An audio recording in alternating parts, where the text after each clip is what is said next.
Nashville, Tennessee, country music capital of the world, home of the Grand Ole Opry, where singers and dreamers come seeking stardom. Join me as we learn about the lives and careers of those who built this town on Classic Country Backstories. Hello and welcome to Classic Country Backstories. I'm Colleen Gallagher. Today we're going to talk about someone whose life and career was cut short tragically, but he had a tremendous career and he left a great footprint in the history of country music. He was a trendsetter and someone who seemed to live his life to its fullest. Come with me as we learn about the life and career of Johnny Horton. John Gale Horton, born April 30th, 1925 in Los Angeles, California. He was raised in Tyler, Texas. His parents were John and Claudia, and they were sharecroppers. He had two brothers, Benjamin and Fred, and two sisters, Nola and Marie. His parents went back and forth between California and Texas to find work. Not much else is known about his childhood or his siblings. His mother taught him how to play guitar. Graduation came from Gallatin High School in 1944. He went to college in both Jacksonville and Kilgore, Texas. He earned a baseball scholarship at Baylor University in Waco, Texas. Then he went on to Seattle University in Washington. From there, he moved to Alaska before finishing college and worked in the fishing industry. While in Alaska, he began to write songs while searching for gold. In 1950, he moved back to California and remained in the fishing industry there as well. He also went to work for Selznick International Pictures, where he met his future wife, Donna Cook, who was working there as a secretary. A friend who was a singer-songwriter talked him into entering a talent contest sponsored by Henderson radio station KGRI. The contest was hosted by DJ Jim Reeves, and he won. He began to sing on KXLA, a Pasadena television station, billed as the Singin' Fisherman. He also was a guest on Cliffy Stone's Hometown Jamboree. In 1951, Johnny returned to Texas, where he performed at talent contests, nightclubs, and radio station programs. Faber Robinson became his manager, and he managed to land a record contract with Cormac Records. The record company folded, and Robinson created his own label, Abbott Records, to continue recording Johnny. After no success with Abbott, Horton moved on to Dot Records and then to Mercury Records. On January 13, 1952, he married his first wife, Donna Cook. After landing a spot as a regular on the Louisiana Hayride, Horton moved to Shreveport with his wife, Donna. He began touring as the Singing Fisherman and the Rowley Trio, but later changed the name to Johnny Horton and the Roadrunners. The group consisted of Johnny singing lead vocals with Jerry Rowley on fiddle, Jerry's wife Evelyn on piano, and Evelyn's sister Vera on guitars. The constant touring began to take its toll on Horton's marriage. Donna moved back to California a short time later. They divorced shortly thereafter. Later, he married Hank Williams' widow, Billie Jean, on September 25, 1953, 9 months following Hank Williams' death. Billie Jean had a daughter, Jerry Lynn, from her first marriage to Howard Eschliman. Johnny adopted her. Johnny and Billie Jean had two daughters together, Yanina and Melody. While he was a hit on the Hayride, record success continued to elude Johnny Horton.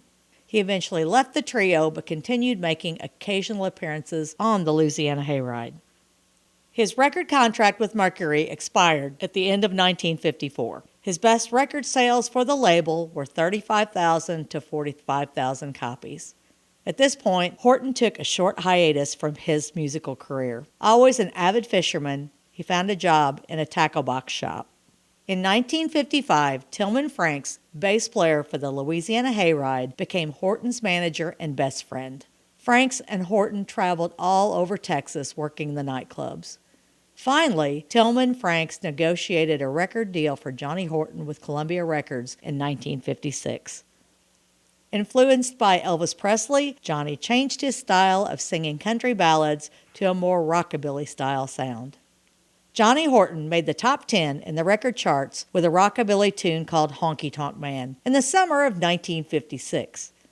His success continued as he released I'm a One-Woman Man, I'm Coming Home, and All Grown Up, which also made the top 10. In 1959, Horton finally made it to the #1 position with self-penned "When It's Springtime in Alaska, It's 40 Below." He began touring with the likes of Johnny Cash, Marty Robbins, Sonny James, Roy Orbison, and Farron Young. Johnny Horton's next release was The Battle of New Orleans. The song was at the top of the country charts for 10 weeks, as well as topping the pop charts. The song went on to sell 2 million records. Johnny Horton realized he had found a niche by releasing songs telling stories both fiction and nonfiction of history. Horton continued to write folk-based story songs. Then he released the double-sided hit Johnny Reb and Sal's Got a Sugar Lip, followed by Sink the Bismarck, based on the sinking of a World War II German battleship, and North to Alaska from the John Wayne movie with the same title. Johnny Cash was a close friend of Johnny Horton, as seen in photographs. Johnny told his friends that he had had a premonition he would die a violent death fairly soon. According to songwriter Merle Kilgore's son, Steve, he even went as far as calling and visiting with friends to tell them goodbye. On November 4th, 1960, Johnny thrilled an audience at a sold-out performance at the Skyline Club in Austin, Texas. After the show, Horton loaded his equipment into the trunk of his Cadillac and began the 5.5-hour journey home to Shreveport, Louisiana. He was to meet his friend Claude King the next morning for the first day of duck hunting season. He never made it. He was traveling on Highway 79 in Milano, Texas, about an hour and a half northeast of Austin. He was crossing a bridge over a railroad trestle when a Ford Ranchero pickup coming his way clipped the guardrail and slammed into Horton's car head-on. Horton was reportedly still breathing when they pulled his body from the car, but apparently he died en route to the hospital. He was pronounced dead on arrival at the hospital in Cameron, Texas at 1:45 a.m. on November 5, 1960. Johnny Horton was 35 years old.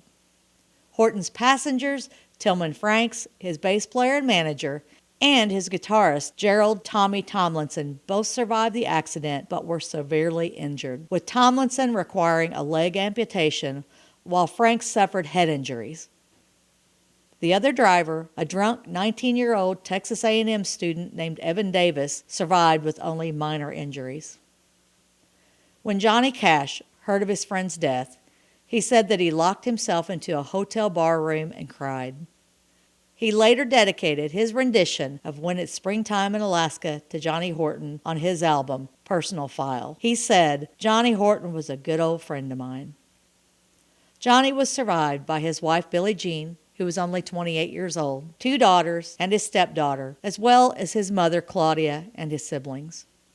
The funeral was held on November 8, 1960, officiated by Tillman Franks' younger brother, Billy Franks, a Church of God minister. Johnny Cash provided a reading of the Gospel of John, Resurrection of Jesus, chapter 20. Johnny Horton was buried at the Hillcrest Memorial Park in Houghton, Louisiana, just east of Bossier City in northwestern Louisiana. Coincidentally, Hank Williams' final performance was also at the Skyline Club in Austin.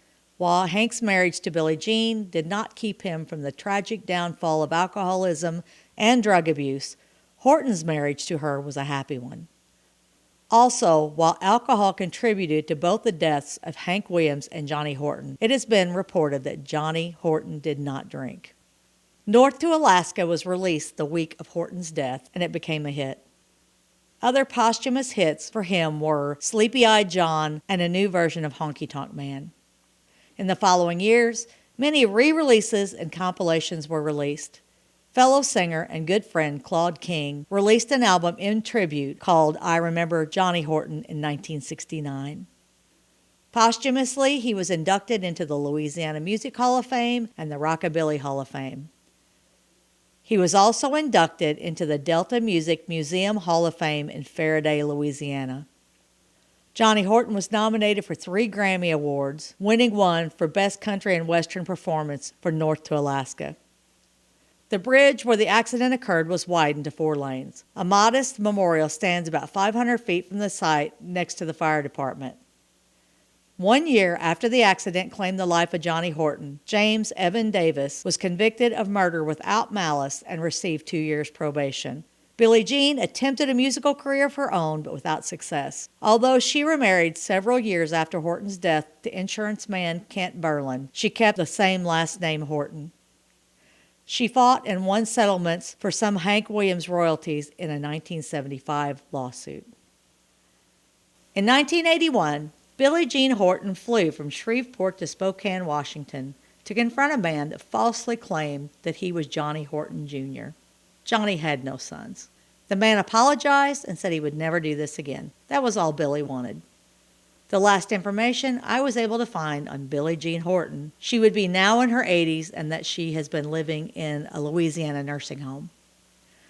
Johnny Horton never made his home in Nashville, but was a huge part of the country music industry. You can still find Johnny Horton music. His talent stands the test of time. Go listen to some Johnny Horton music today. That wraps up another episode of Classic Country Backstories. Please hit the like button, subscribe to the channel, and hit the bell notifications for future episodes. Until next time, God bless, take care, and I'll see you later.